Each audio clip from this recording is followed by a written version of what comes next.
मुस्लिम देशों ने जिस आक्रामकता के साथ फ्रांसीसी प्रोडक्ट्स का बहिष्कार करने का ऐलान किया, उससे फ्रांस की सरकार भी सख्ते में आ गई है। फ्रांस की सरकार के भी होश उड़ गए और मुस्लिम देशों को मनाने की कोशिश तेज हो गई है। लेकिन फ्रांस की सरकार के खिलाफ गुस्सा कम नहीं हो रहा है। वहीं दूसरी तरफ फ्रांस की सरकार के समर्थन में कई देश खुलकर सामने भी आ गए हैं, जो उनके साथ कंधे से कंधा मिलाकर खड़े हो गए हैं। लेकिन बड़ा सवाल यह है कि ये जो अदावत है मजहब के तौर पर, वो क्या महायुद्ध को दावत तो नहीं दे देगी? ये रिपोर्ट देखिए। इसे ही कहते हैं घर में नहीं दाने, अम्मा चली भुनाने।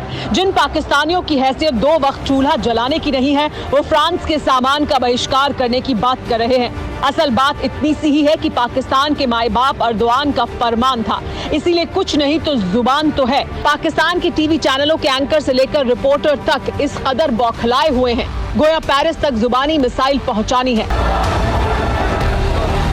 पाकिस्तान में ऐसे ही हालात हैं। टीवी चैनलों पर बहस मुबाहिसे हो रहे हैं तो आवाम सड़कों पर उतरकर नारे लगा रही थी। वहीं पाकिस्तान की संसद में इमरान के शागिर्द बहस कर रहे थे कि फ्रांस को काबू कैसे करें। पाकिस्तान की संसद में मैक्रों के बयान को इस्लामोफोबिया को बढ़ावा देने वाला करार दिया गया। पाकिस्तान के विदेश मंत्री शाह महमूद कुरैशी ने प्रस्ताव पेश किया। प्रस्ताव फ्रांस से राजनयिक रिश्ते खत्म करने को लेकर था। फ्रांस से पाकिस्तान के राजदूत को वापस बुलाने की मांग की गई। तुर्की की तानाशाह की संगत में जिन्ना के बारिशों की बुद्धि किस कदर भ्रष्ट हो गई है, अब इसे समझिए। मौजूदा वक्त में फ्रांस में पाकिस्तान का कोई राजदूत नहीं है। इससे पहले मोइन उल हक पेरिस में पाकिस्तानी राजदूत थे। 3 महीने पहले उन्हें चीन का एम्बेसडर बनाया गया। 3 महीने से पेरिस में पाकिस्तान का कोई राजदूत नहीं है। अब जरा सोचिए, जिस मुल्क के विदेश मंत्री को ही इतना पता ना हो, उस मुल्क को बर्बादी से कोई नहीं बचा सकता।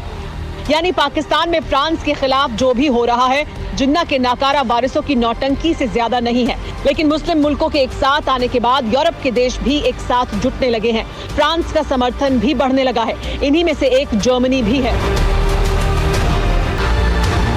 जर्मनी ही नहीं, यूरोप के कई देश कट्टरपंथ के खिलाफ फ्रांस के एक्शन को सही ठहरा रहे हैं।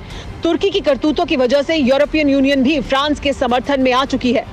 यानी एक तरफ फ्रांस, जर्मनी, रूस, ग्रीस, इटली, नीदरलैंड जैसे ताकतवर यूरोपीय देश हैं। सुल्तान हर दिन तेवर दिखा रहा है। वहीं फ्रांस के राष्ट्रपति इमैनुअल मैक्रों ने भी साफ कह दिया है कि वो हार नहीं मानेंगे।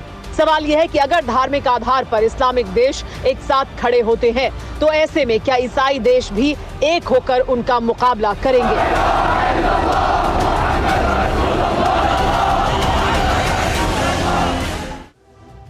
अड़ी सोमवार से शुक्रवार शाम 6 बजे सिर्फ TV9 भारतवर्ष पर।